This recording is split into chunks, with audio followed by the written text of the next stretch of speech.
जिस घर में कबूतर अंडे देता है उस घर में क्या होता है। दोस्तों, यदि आपके घर में कबूतर आते हैं और वह आपके घर में अंडे दे देते हैं और आपके घर में बैठकर गुटरगू की आवाज़ करते हैं, तो इसका आपके घर में क्या प्रभाव पड़ता है। क्या इससे आपके घर में गरीबी आती है या आपके घर का नसीब खुल जाता है। तो चलिए समझते हैं इस कहानी के माध्यम से। बहुत ही प्राचीन समय की बात है। एक गांव में एक किसान रहता था। उस किसान का एक लड़का था जो बिल्कुल छोटा था और उस किसान के घर में एक कबूतर का जोड़ा भी रहता था। किसान की जो पत्नी थी वह नास्तिक थी। वह परिंदों से बड़ी ही नफरत किया करती थी और वह किसान सभी परिंदों से बड़ा ही प्रेम किया करता था।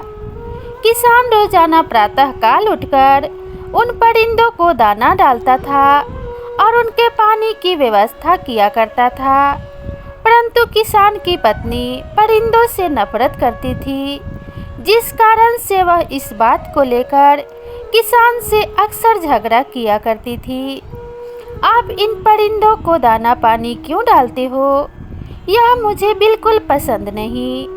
इनको दाना पानी डालना छोड़ दो। फिर किसान अपनी पत्नी को समझाता है और कहता है कि हे प्रिय, यह सभी पक्षी भगवान की ही देन है। भगवान ने जितने भी परिंदे बनाए हैं, यह सभी परिंदे हर इंसान को दुआ देते हैं। यह कभी भी बद्दुआ नहीं देते हैं। यह हमारे लिए भगवान से दुआ करते हैं। इसलिए इन परिंदों की सेवा करना हमारा भी फर्ज है। इनकी देख रेख करना हर मनुष्य का कर्तव्य होता है। इनको दाना पानी डालना हर मनुष्य का कर्तव्य होता है। और जो मनुष्य इन परिंदों को दाना पानी डालता है, उनका भाग्य साथ देने लगता है। इस तरीके से किसान अपनी पत्नी को समझाता है। परंतु किसान की पत्नी पर इन बातों का कोई असर नहीं होता है। उसका तो रोजाना का काम था कि इसी बात को लेकर रोज झगड़ा किया करती थी। वह हमेशा कहती रहती थी कि कबूतरों को मेरे घर से दूर भगाओ। मेरे घर के आसपास यह कबूतर बिल्कुल भी नहीं आने चाहिए। किसान की पत्नी सभी परिंदों से नफरत करती थी और अपने पुत्र से बड़ा प्रेम करती थी। अपने पुत्र को जी जान से प्यार करती थी, लेकिन परिंदों से और परिंदों के बच्चों से नफरत किया करती थी। किसान अपने पत्नी को समझाने की खूब कोशिश करता, लेकिन वह बिल्कुल भी नहीं समझती थी। फिर एक दिन की बात है कि किसान किसी काम से शहर जाता है और उसके पीछे उसके घर में जो कबूतर और कबूतरी रहती थी, वह किसान के घर में अंडे दे देती है। अब किसान की पत्नी इस बात को लेकर किसान से झगड़ा करने लगती है और कहती है, इन अंडों को यहाँ से दूर फेंको। मैंने तुम्हें पहले ही कहा था कि इन कबूतरों को घर में मत रखो, लेकिन आप मेरी एक भी बात नहीं मानते और ना ही सुनते हो। अब देखिए, इन कबूतरों ने हमारे घर में ही अंडे दे दिए हैं। इन कबूतरों ने अंडे देकर यहाँ गंदगी फैला रखी है। इसी बात को लेकर किसान की पत्नी अपने पति से आए दिन लड़ाई झगड़ा करती रहती थी, लेकिन किसान अपनी पत्नी को बार बार यही समझाता कि उन्हें दाना पानी डालने से एक ना एक दिन इसका परिणाम तुम अपनी आंखों से ज़रूर देख लेना। फिर एक दिन किसान किसी काम के लिए शहर में जाता है और शहर में जाने से पहले अपनी पत्नी को समझाता है और कहता है, हे प्रिय, हमारे घर में कबूतरों ने अंडे दे रखे हैं और तुम इन कबूतरों को बिल्कुल भी मत छेड़ना जब तक इनके बच्चे अंडों से बाहर नहीं आ जाते और अपने माता पिता के साथ नहीं चले जाते। जब तक तुम इनको बिल्कुल दुखी मत करना और रोजाना अपने हाथों से थोड़ा थोड़ा इनको दाना पानी डालते रहना, ताकि तुम्हारा भी अगला जन्म सुधर जाए और तुम्हारा भी भविष्य सुधर जाए। इसी तरीके से किसान अपने पत्नी को समझाकर वह शहर को चला जाता है। फिर किसान की पत्नी उन अंडों को नहीं छेड़ती है, परंतु वह दिन रात यही सोचती रहती है कि मेरे घर से इन कबूतरों को कैसे भगाऊं और इनके अंडों को यहाँ से कैसे और कहाँ फेंकूं। फिर किसान के पुत्र को अंडे के बारे में पता चल जाता है कि हमारे घर में कबूतरों ने अंडे दे रखे हैं। अब किसान का पुत्र इस बात का इंतजार कर रहा था कि कब मेरी माँ घर से बाहर जाए और मैं इन अंडों को देखूं। पिताजी तो शहर चले गए हैं, लेकिन अब मेरी माँ घर पर है। जब मेरी माँ घर से कहीं बाहर चली जाएगी, तब मैं इन कबूतर के अंडों को देखूंगा। फिर उसके कुछ देर बाद किसान की पत्नी किसी काम के लिए घर से बाहर चली जाती है। अब किसान का पुत्र कबूतरों के अंडे को देखने लगता है और उनसे खेलने लगता है। तभी उसकी माँ वापस अपने घर आ जाती है। जब वह वापस घर में आती है तो वह देखती है कि उसका छोटा सा लड़का उन कबूतरों के अंडों को हाथ में ले रखा है। यह देखकर वह बड़ी क्रोधित होती है और अपने बच्चे को मारने पीटने लग जाती है और अपने बच्चे को डांटने लगती है। जैसे ही किसान की पत्नी बच्चे का हाथ पकड़कर खींचती है, तो उसके बच्चे के दूसरे हाथ में जो कबूतर का घोंसला पकड़ा हुआ था वह छूटकर नीचे गिर जाता है और सारे अंडे फूट जाते हैं।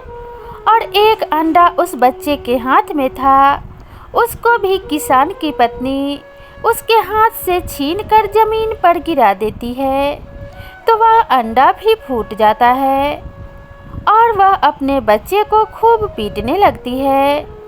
फिर जब कबूतर और कबूतरी किसान के घर आते हैं और अपने अंडे को फूटा हुआ देखते हैं, तो फूट फूट कर रोने लगते हैं। अपने अंडों को फूटा हुआ देखकर कबूतर बड़े दुखी होते हैं और बड़े चिंतित होते हैं। उनकी आंखों से आंसू बहने लगते हैं और वे रोने लगते हैं। लेकिन परिंदे तो परिंदे होते हैं, करे तो क्या करे। तभी उसी वक्त वह किसान भी शहर से घर वापस आ जाता है और वह देखता है कि उसका छोटा सा लड़का जोर जोर से रो रहा है। यह देखकर किसान अपने बच्चे के पास जाता है और बच्चे से पूछता है, बेटा ऐसी क्या बात हो गई है जो तुम इतना रो रहे हो। तो वह किसान का लड़का उससे कुछ नहीं कहता है और रोता रहता है। फिर किसान तुरंत अपने पत्नी के पास जाता है और अपनी पत्नी से पूछता है कि बच्चा क्यों रो रहा है। तब उसकी पत्नी किसान से कहती है कि मैंने तुमसे पहले ही कहा था कि इन कबूतरों को घर में मत रखो। आज देखो, हमारे पुत्र ने कबूतर के अंडे को पकड़ लिया है और इसलिए मैंने इसको मारा है और इसीलिए यह रो रहा है। किसान जब कबूतरों के अंडे के पास जाता है तो वह देखता है कि कबूतर के पूरे अंडे टूटे फूटे पड़े हैं। यह देखकर वह बड़ा दुखी होता है और फिर से अपने पत्नी के पास आता है और अपने पत्नी से कहता है कि तुमने कबूतर के पूरे अंडे फोड़ दिए हैं। अब ज़रूर कबूतर हमें बद्दुआ देंगे और हमको इनका भुगतान ज़रूर करना पड़ेगा। फिर यह बात यहीं ख़त्म हो जाती है। और जब कुछ समय बीत जाता है और कुछ समय बीत जाने के बाद फिर से किसान किसी ज़रूरी काम को लेकर शहर जाता है। जब किसान शहर को जाता है तो पीछे से उसका लड़का अचानक बीमार हो जाता है। अब किसान की पत्नी अपने बच्चे को इधर उधर लेकर घूमती है और उसका इलाज करवाती है। वह सोचने लगती है कि कल मेरा बच्चा बिल्कुल स्वस्थ था, इसके शरीर में तनिक भी कोई बीमारी नहीं थी, लेकिन आज अचानक मेरा लड़का बीमार हो गया। किसान की पत्नी अपने लड़के को बड़े से बड़े वैद्य और हकीम से इलाज करवाती है, लेकिन उसको तनिक भी फर्क नहीं पड़ता है और उसकी बीमारी में तनिक भी सुधार नहीं आता है और धीरे धीरे बीमारी बढ़ती जाती है। किसान की पत्नी बड़ी दुखी हो जाती है और रोने लगती है और कहती है, मेरा एक ही पुत्र है और यदि इसको कुछ हो गया तो मैं क्या करूँगी? मैं इसके बिना कैसे जीऊँगी? किसान के पुत्र की हालत इतनी खराब हो जाती है कि उसके बचने की कोई संभावना नहीं रहती है। तब किसान की पत्नी भगवान के मंदिर में जाती है और भगवान से दुआ करती है और कहती है कि हे प्रभु, मेरा एक ही पुत्र है, इसको बचा लीजिए। तभी किसान भी शहर से वापस आ जाता है और किसान आकर के अपने बच्चे को देखता है और अपनी पत्नी से कहता है कि मैंने तुम्हें पहले ही कहा था कि कभी भी किसी परिंदे की बद्दुआ मत लो, कभी भी किसी जीव जंतु की बद्दुआ मत लो। यह उसी का परिणाम है जो हमको भुगतना पड़ रहा है। तुमने कबूतर के पूरे अंडे तोड़ दिए थे, यह उसका ही परिणाम है। वह भी तो उनके छोटे छोटे बच्चे थे, उनको तुमने जीते जी संसार में आने से पहले ही मार दिया है, इसलिए यह संकट हम पर आया है। किसान की पत्नी भगवान से दिन रात दुआ करती है और अपने बच्चे के ठीक होने की प्रार्थना करती है, लेकिन भगवान तक उसकी आवाज़ नहीं पहुंचती है, क्योंकि उसने जो अपने जीवन में इतने सारे पाप किए थे, वही पाप उसके दुआओं का रास्ता रोक रहे थे। ना जाने उसने कितने ही कबूतरों के अंडे फोड़े होंगे और ना जाने कितने ही कबूतरों ने उसको बद्दुआएं दी होंगी और कितने ही कबूतरों को उसने घर से बेघर भी किया होगा। जब उसके बच्चे की हालत और भी ज़्यादा बिगड़ जाती है, तब किसान भी भगवान की पूजा आराधना करने लगता है और जब किसान भगवान की पूजा आराधना करता है, तब किसान की पुकार भगवान के दरबार तक पहुंच जाती है और धीरे धीरे उसका लड़का स्वस्थ होने लगता है। किसान अपनी पत्नी को समझाता है और कहता है कि कभी भी किसी की बद्दुआ मत लो। यदि तुम कभी भी किसी जीव जंतुओं की बद्दुआ लोगे तो उसका भुगतान तुमको ज़रूर करना पड़ेगा। और जब आपके घर में कोई भी परिंदे यदि अंडे दे देते हैं और अपने बच्चे को जन्म दे देते हैं, तो आपको उस वक्त तक इंतज़ार करना चाहिए और उनको उस वक्त तक अपने घर से नहीं हटाना चाहिए, जब तक कि वे बच्चे खुद उड़कर वहाँ से चले न जाएं या फिर चलने फिरने के लिए तैयार न हो जाएं। अब किसान की पत्नी को यह बात बिल्कुल समझ में आ जाती है। इसके बाद वह भी परिंदों की सेवा करने लगती है, परिंदों को रोज दाना पानी डालने लगती है और धीरे धीरे उसका भाग्य भी साथ देने लगता है। अब उनके घर में किसी भी प्रकार की कोई भी कमी नहीं रहती है और उनके घर में बरकत भी होने लगती है।